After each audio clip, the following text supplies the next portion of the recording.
좋아요, 구독! 네, 이번 시간은 어제에 이어서 올 한 해 유망 업종에 대한 투자 전략 모색해보는 시간 갖도록 하겠습니다. 그 업종 바로 조선업인데요.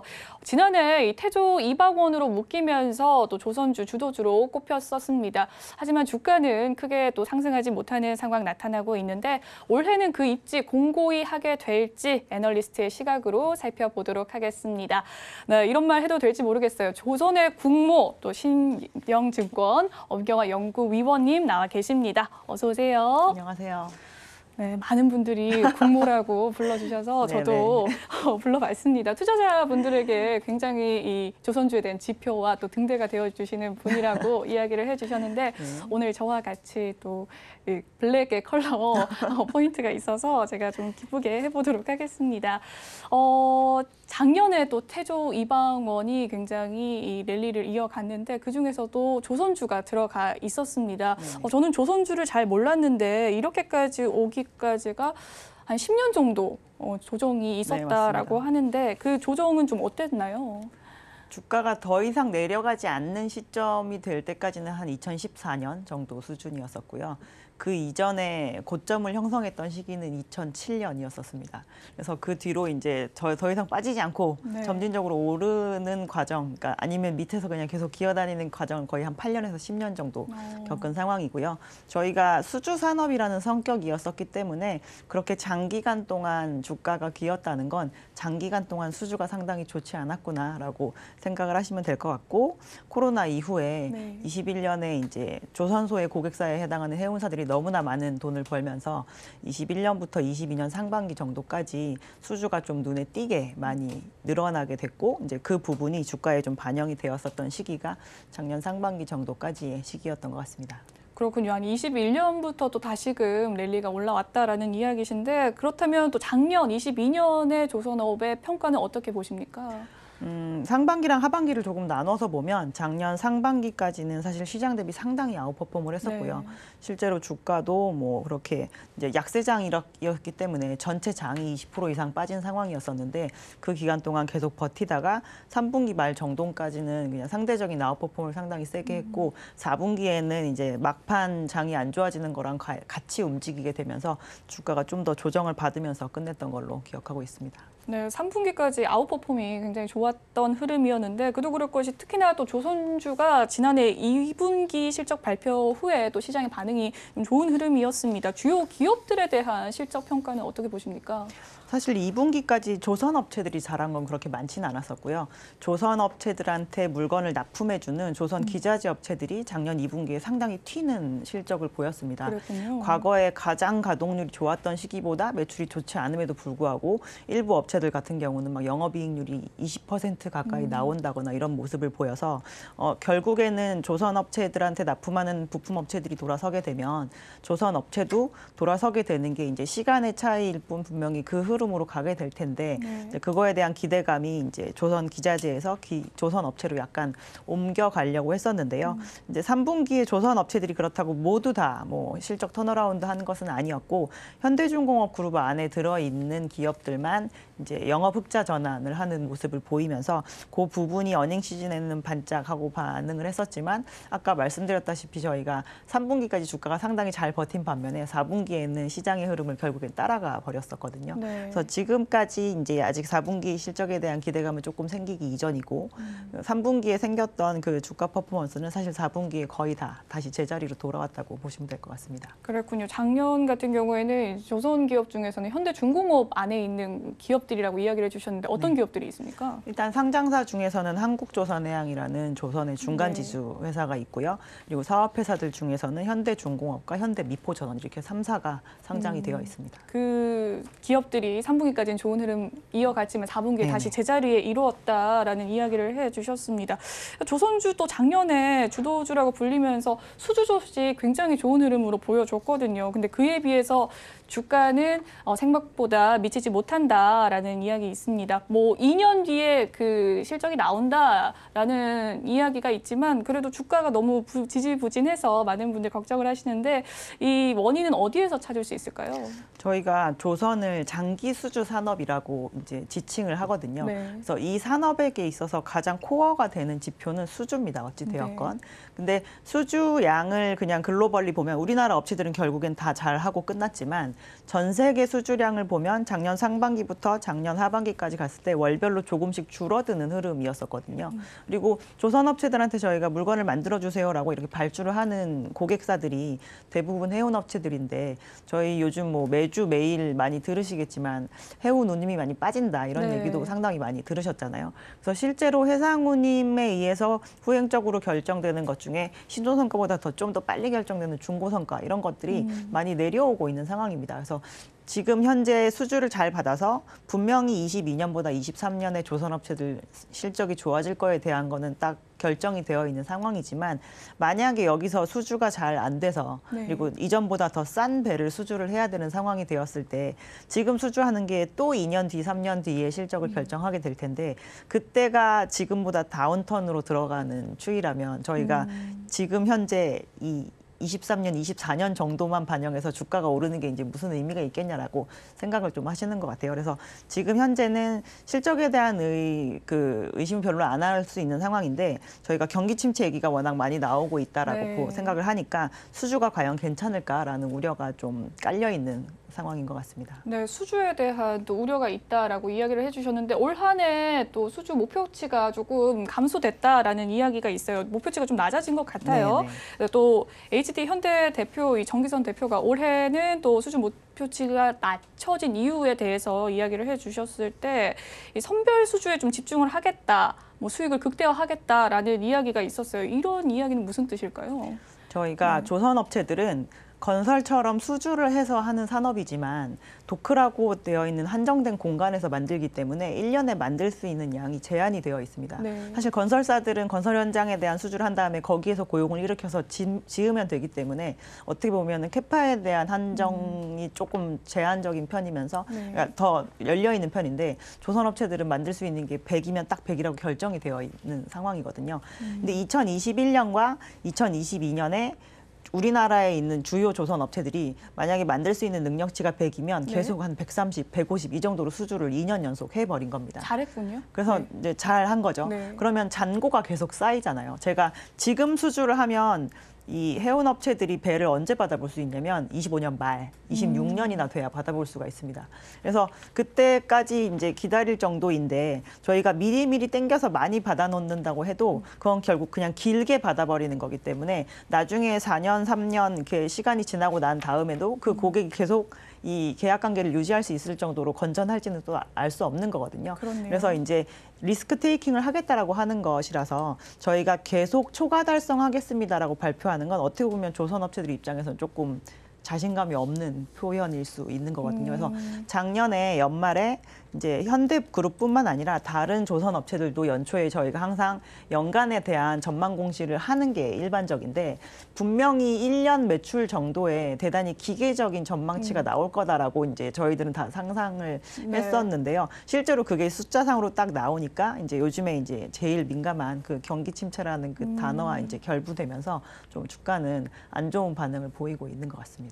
오히려 이 수주 목표치를 좀 높이게 되면 거품이 낄 수도 있는 출혈 부분이겠군요. 경쟁하겠죠. 오히려, 업체들끼리. 네. 그러면 저희가 제품에 대해서 경쟁을 하려면 가격을 낮춰야 되지 않습니까? 네. 근데 그런 상황이 벌어질 수도 있는 거죠. 모두 다 목표치를 만약에 높게 잡는다라고 한다면. 네, 치킨 게임이 이루어질 수 있다라는 이야기를 해주셨습니다. 네, 또 이 증권가와 한국산업연구원 등에서 또 조사한 이야기를 따르면 올해 또 유망업종 조선을 꼽는 이야기들이 많습니다. 지난해만 해도 국내 대형 조선사들 일감은 뭐 한 3년 정도 확보를 했다라는 이야기가 나오고 있는데 연구원님께서는 올해 주가적인 측면에서는 어떻게 전망을 하시는지요? 저희가 지난 사이클이었었던 2007년에서 2010년 정도 사이클을 보면 주가가 단순히 수주 하나로 움직였을 때가 2007년이고 수주와 실적이 모두 다 합쳐지면서 다시 예전의 고점을 회복할 정도로 올라갔던 시기가 2010년입니다. 네. 그래서 지금 현재 적용을 해보면 2021년이 이제 수주로만 저희가 주가가 오래간만에 튀어오르는 시기였다라고 한다면 그 부분에서 오는 실적을 회수를 하고 또 다른 수주를 받음으로써 수주와 이제 실적의 이 두 가지 호재가 겹칠 수 있는 시기가 23년인데 이제 시장에서는 이제 뭐 산업연구원이나 이런 데는 네. 실적에 대해서는 저희가 모두 다 전망을 할 수 있거든요. 수주 잔고가 다 쌓여 있기 때문에. 그래서 그거에 대한 거를 가지고 그러니까 수출 실적이 좋을 것이다라는 거를 전제하에 그렇게 전망들을 하시는 거고요.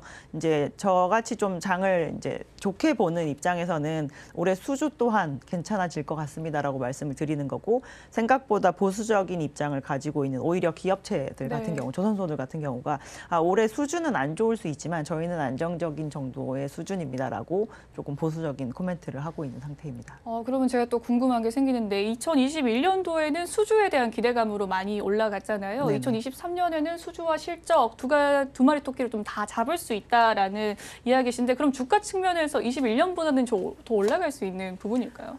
실적이 일단 턴어라운드를 하게 되면 조선업체들은 전체적으로 다 주는 밸류에이션을 좀 시장은 높여서 주는 편이거든요. 네. 그래서 올해 턴어라운드를 하게 되면 이제 그 부분에 대한 그 시각이 좀 올라가게 될 것이고 거기에 수주 소식이 좀 더해졌을 때 이전보다 더 높은 밸류로 올라갈 수 있기 때문에 아마 저희가 만약에 그 부분이 겹치는 부분이 이제 적시에 잘 드러난다라고 한다면 저희는 네. 21년보다도 오히려 더 올라갈 수 있다라고 보고 있습니다. 네, 그렇지만 또 리스크적인 측면에서 또 원재료 값에 대한 이야기를 안 할 수가 없는데 네. 후판 가격에 대한 인하 이야기 많습니다. 좀 지금 우리나라가 좀 줄다리를 하고 있는 부분에 대해서는 또 어떤 입장이신가요?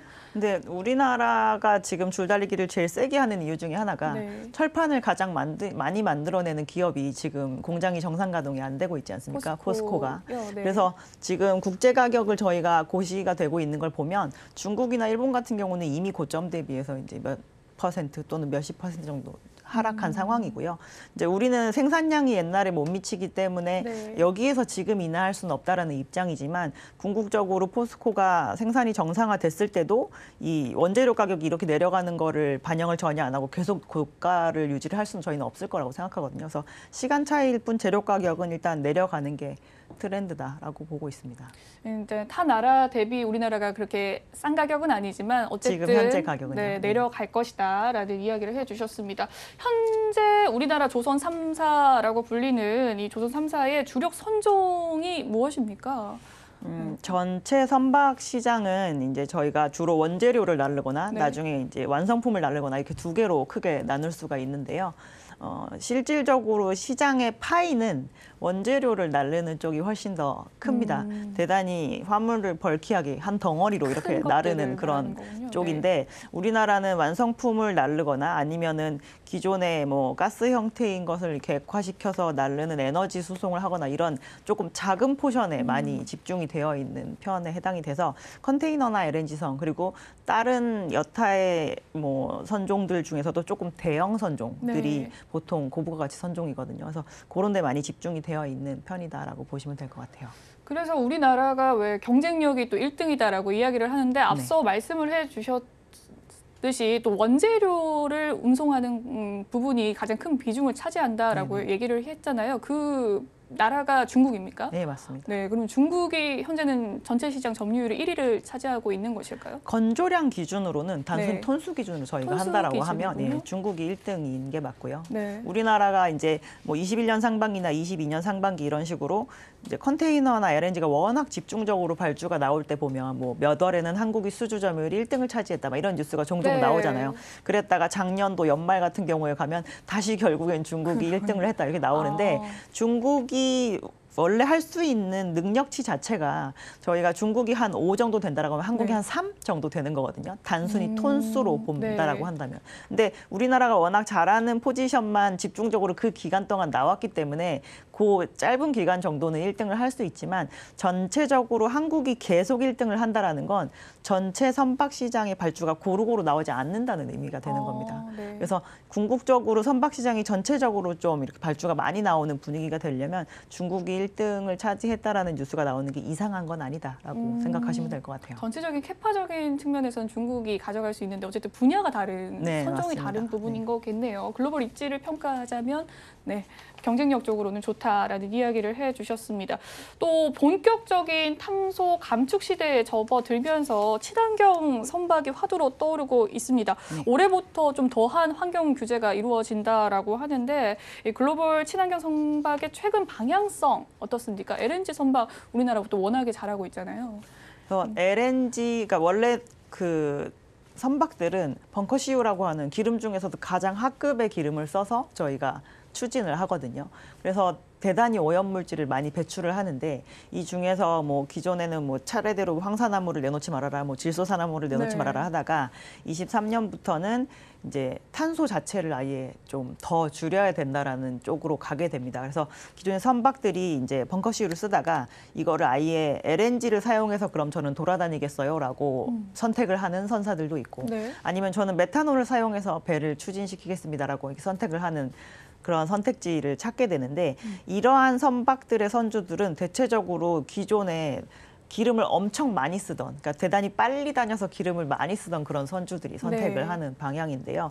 거기에 있어서의 그 기술력 자체가 한국이 워낙 좋다 보니까 좀 작년이나 올해 일반 상선이 나올 때도 그렇게 이중 연료 추진 엔진 선박을 만들어 주세요라고 할 때 선택지가 있어도 중국보다는 한국을 먼저 찾아오는 추세가 됐었습니다. 그래서 작년에 우리나라가 수주한 대부분의 대형 선종 같은 경우 한 7, 80% 정도가 만약에 LNG 추진이 재작년에라고 네. 한다면 작년에는 거의 대형사들 기준으로는 거의 100%에 가깝게 그런 그렇게. 식으로 발주를 했었고요. 그래서 중국이 자리가 남아도 네. 저쪽이 빨리 차지 않는 이유는 이런 이중연료 추진 엔진 선박을 만들거나 이런 데 있어서 이제 기술이 많이 올라오지 못했기 때문이라고 보시면 될 것 같고 이거를 잘할 수 있는 이유가 기존에 LNG를 날르는 선박을 만들다 보니 쌓인 그 축적된 기술이 있기 때문에 네. LNG를 연료화시켜서 다니는 선박을 만들 때도 조금 더 유리하게 작용을 한 거다라고 보시면 될 것 같아요. 그래서 이 부분에 있어서의 경쟁력은 단기간에 좀 경쟁국들이 따라오기는 좀 어려울 것 같다라고 보시면 될 것 같습니다.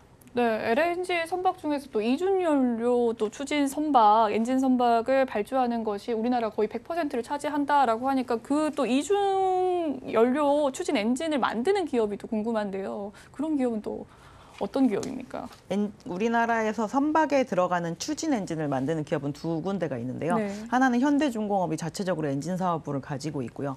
다른 회사는 예전 이름으로는 두산 엔진이었고 지금 이름은 HSD 엔진으로 바뀐 두 개의 회사가 있습니다. 네. 그리고 최근에 이제 여전히 상장사이고 뭐 그 사업을 잘 하고 있지는 않은 상황이지만 STX 중공업이라는 회사가 원래 그러한 그 부분에 대한 사업을 했었는데 최근에 그게 매물로 나오게 되면서 하나랑 현대중공업 그룹이 이 네. M&A에 좀 참여를 하고 있는 상황이죠. 그렇군요. 네, 살펴봤습니다. 국내 친환경 선박 경쟁력은 좀 좋다라고 봐도 무방하겠네요. 네네. 네, 지난해에 또 러시아의 우크라이나 침공의 일이 있지 않습니까? 또 중국 봉쇄 이슈가 있었는데 그로 인해서 조선업과 또 해운업에 미친 여파는 어떤가요? 일단 전쟁이 나게 되면 그 나라가 원래 글로벌 시장에 수급을 하던 화물이 뭐였는지가 일단 상당히 중요한데요. 우크라이나 같은 경우는 곡물을 많이 수출을 하던 국가였고 러시아 같은 경우는 이제 온갖 원자재, 그러니까 에너지를 많이 수출을 하던 국가였었죠. 원유라던가 아니면 천연가스 등등. 근데 그쪽에서 구하지 못하게 되면 이 원래 수입해서 쓰던 주체들은 다른 쪽에서 이걸 수입하기 위한 노력을 해야 됩니다. 그럼 배들이 가는 루트도 많이 바뀌게 되고 이 에너지를 새롭게 수급을 하기 위한 계약도 전부 다 전면적으로 다시 일어나게 되는 거죠. 그래서 저희가 단순히 해운조선 시장에서 거기에 제일 눈에 띄게 나왔던 부분은 LNG 관련 운송 시장과 발주 시장이 대단히 크게 부응이 됐다라는 게 좀 큰 영향이었었던 것 같고요. 네.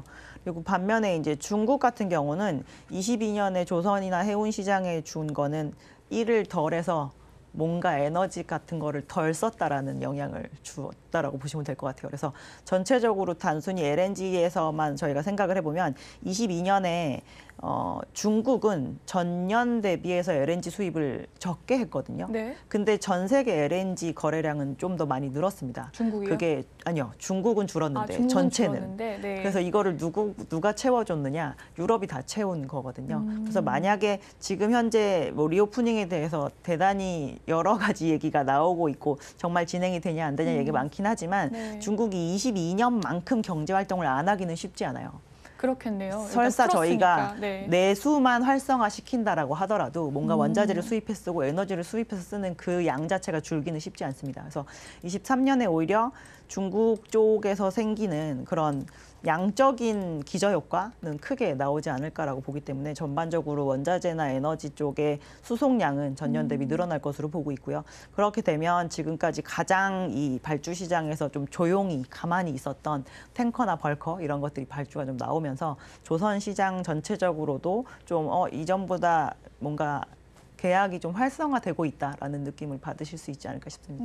그렇군요. 조금 확장이 되면서 우리나라의 탱커나 벌커의 시장이 조금 더 올라갈 수 있다? 우리나라는 네. 탱커 벌커를 사실 전문적으로는 하지는 않고요. 그렇군요. 탱커 중에서 뭐 가장 큰 선종에 해당하는 VLCC라고 하는 거, 그리고 삼성중공업 같은 데가 좀 특이하게 하는 아주 작지만 고부가치 선박에 해당하는 셔틀 탱커 요 정도를 열심히 하는데요. 네. 이게 중국의 야드를 채워주는 이벤트에 해당이 되지만 중국도 조선업을 영위하고 있는 경쟁사인데 그쪽이 배가 고르면 시장에 결국 저가 경쟁을 또 이렇게 던지는 상태가 되기 때문에 오히려 그쪽에 그 빈 공간은 채워주는 것이 훨씬 시장적으로는 낫습니다. 그렇군요. 그렇게 되면 또 이 중국 시장에 향박을 주목을 해봐야 될 것 같은데 중국 산업과 중국 조선 경쟁사들과의 앞서 해주셨듯이 이 경쟁이 또 우리 조선 3사에 미치는 영향은 어떻습니까?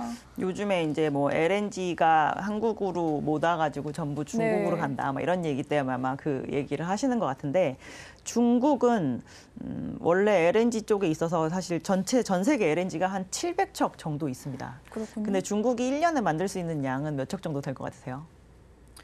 LNG 니까 한국이 한 5, 60척 됩니다. 참고로.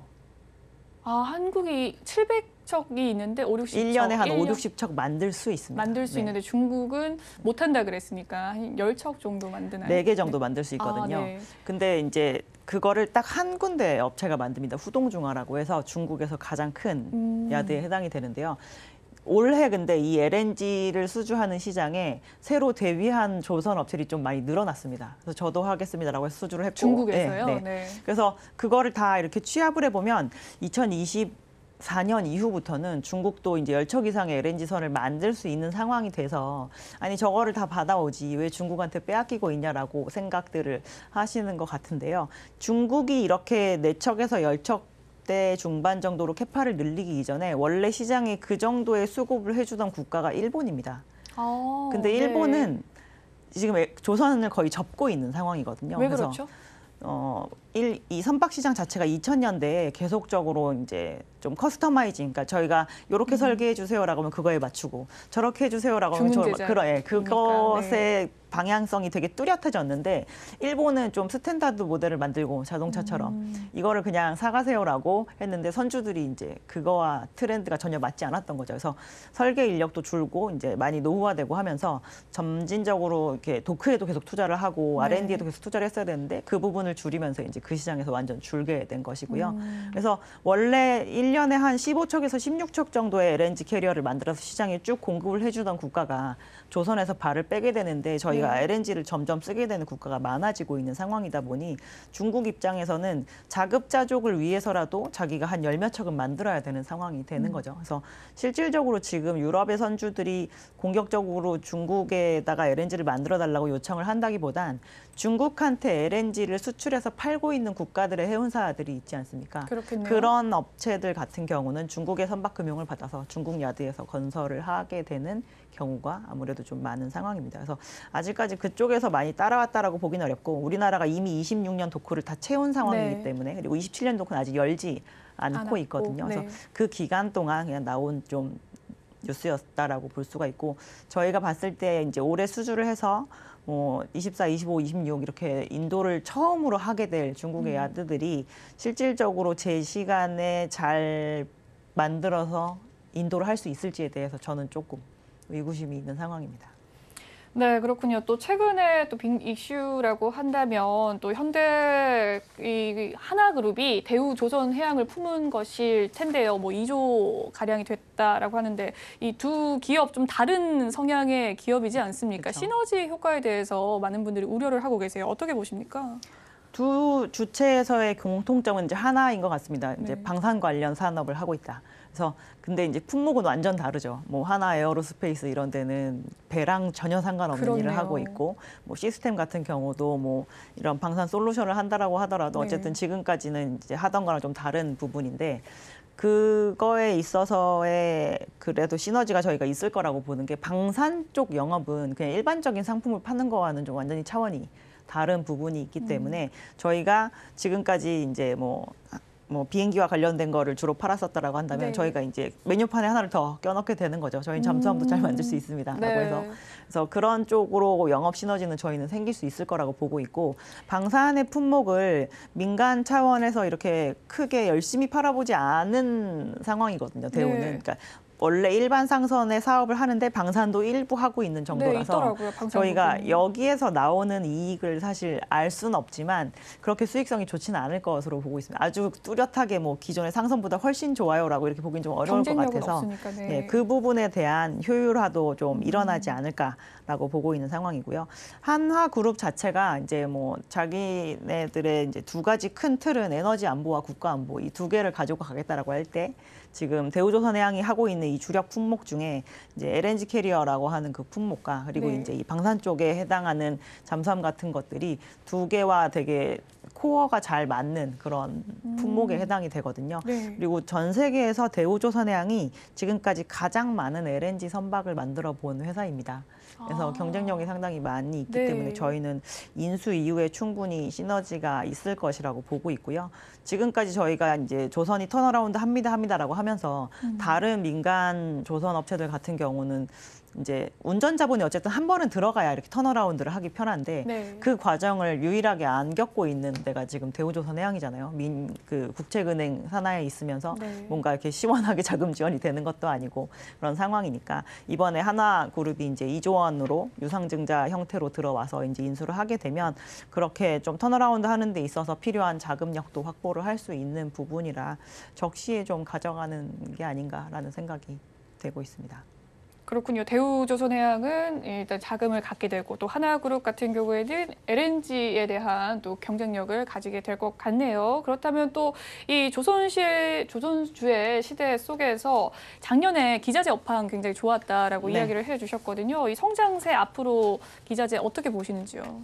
기자재 업체들은 조선 업체들이 10년 조정받는 기간 동안 더 많이 구조조정했습니다. 뭐 업체가 네. 뭐 한 10개 있었다 그러면 4군데밖에 남지 않는다거나 뭐 이런 식으로 됐기 때문에 전체적으로 옛날보다 더 적은 선박을 만든다고 하더라도 그 개별 기자재 업체들의 아마 시장 점유율은 더 커지겠네요. 높아질 수 있을 네. 거라고 볼 수 있을 것 같고요. 그리고 이제 한마디로 얘기해서 살아남은 자들의 파티를 약간 할 수 있는 상황이 되었다라고 볼 수 있고, 기자재 업체들이 그래서 꼭 이 회사가 이걸 만들어서 납품을 해서 배를 만들어야 되는 그런 상황이면 가격 전가도 좀 잘 이루어지고 있는 상황입니다. 그래서 그동안 10년 동안 가동률을 낮추면서 쭉 준비를 해왔던 업체들이 내년에는 이제 가동률이 많이 올라와서, 그리고 원재료 가격도 좀 안정화되면서 제품 가격은 오히려 올라가는 국면에 처해 있는 상황이라 내년에도 안정적으로 성장하는 모습을 저희는 보여줄 수 있을 거라고 보고 있고요. 전체적으로 조선 업체들이 23년보다 24년에 더 많은 배를 만들거든요. 그럼 24년에 많이 만든 배한테다가 이렇게 부품을 수급하려면 23년에 아마 기자재 업체들이 좀 바쁘지 않을까라고 생각이 됩니다. 그래서 대체적으로 지금 조선 업체들도 22년 대비 23년 매출 성장률을 20% 이상 정도 보고 있는데, 기자재 업체들은 조금 더 기대해 볼 수 있지 않을까라고 생각해 보고 있습니다. 네, 조선 기자재 업체에 대해서 이야기를 해주셨는데, 이 리포트의 기자재 최선호주를 HSD 엔진으로 꼽아주셨습니다. 이 엔진 앞서 또 이중연료 엔진이 또 기억이 나는데 그러한 의미일까요? 네. 그러니까 배를 무조건 많이 만들 때 꼭 들어가는 필수 기자재를 사시라고 저희는 말씀을 드리는 거고요. 그런 뜻이군요. 왜 어떠한 특정한 선종에만 들어가는 부품을 만드는 회사들도 있잖아요. 근데 네. 지금은 조선업황 전체적으로 턴어라운드를 하는 부분이기 때문에 꼭 배를 많이 만들게 되면 이 부품만은 반드시 들어가야 된다라고 하는 것들이 훨씬 더 이 반등 폭이 크지 않을까라는 기대가 있습니다. 그게 바로 엔진이군요. 네, 엔진은 네. 무조건 들어가야 되는 필수품이니까요. 네, 또 이 HSD 엔진에 이어서 또 최선호주로 제시해 주신 종목이 바로 한국조선해양이라는 기업입니다. 지난해 11월 기준으로 한국조선의 이 결정체라고 또 평가를 해 주셨어요. 어떻게 해서 이렇게 매력이 높은 기업이죠?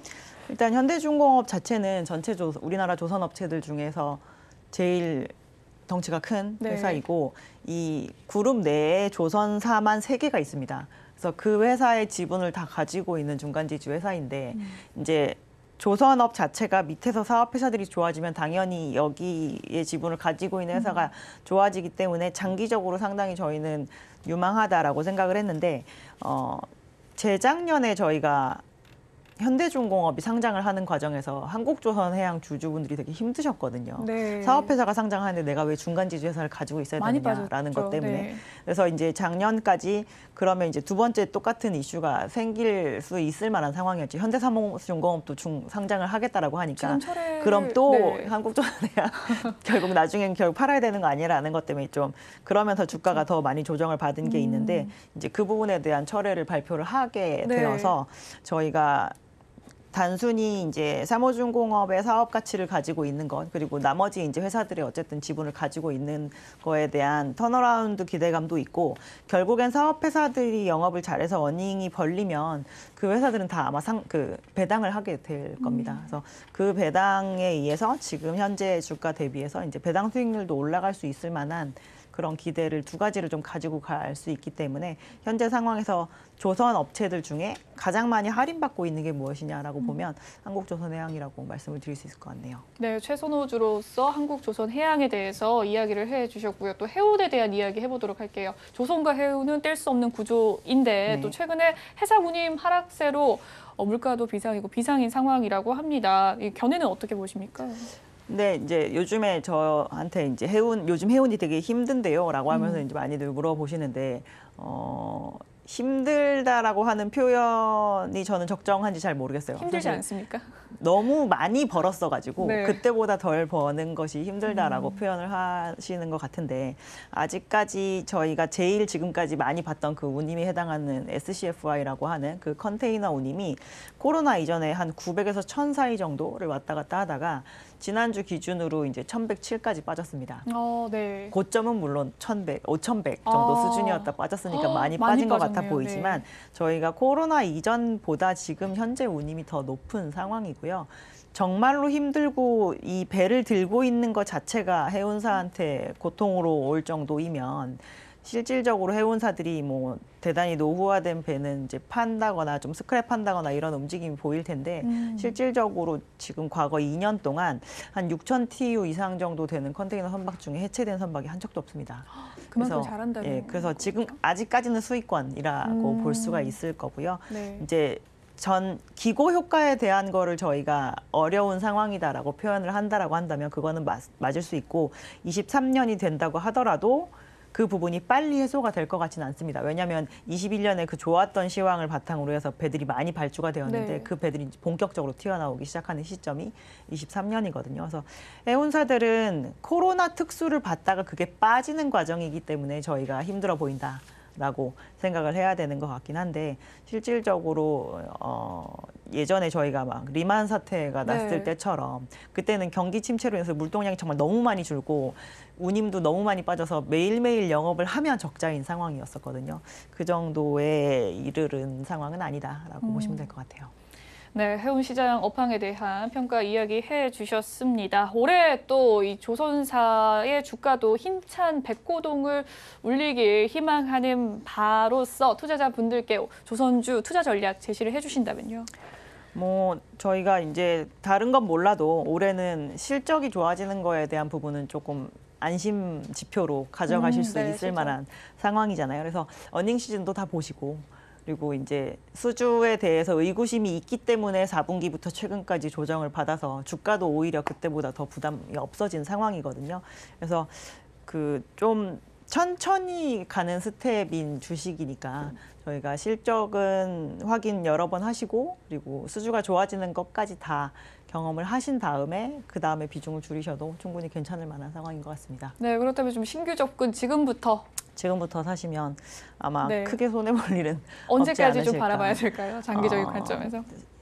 실적의 피크는 24년 정도일 거라고 보기 때문에 그냥 연말까지 쭉 가져가시는 것도 나쁘지 않을 것 같고 저희가 수주가 돌아서면서 막 좋아지는 모습을 보이는 거는 23년 하반기로 주로 보고 있는 상황이니까 24년 상반기 정도쯤에는 이제 아름다운 안녕을 해도 되지 않을까라고 보고 있습니다. 좋아요, 구독!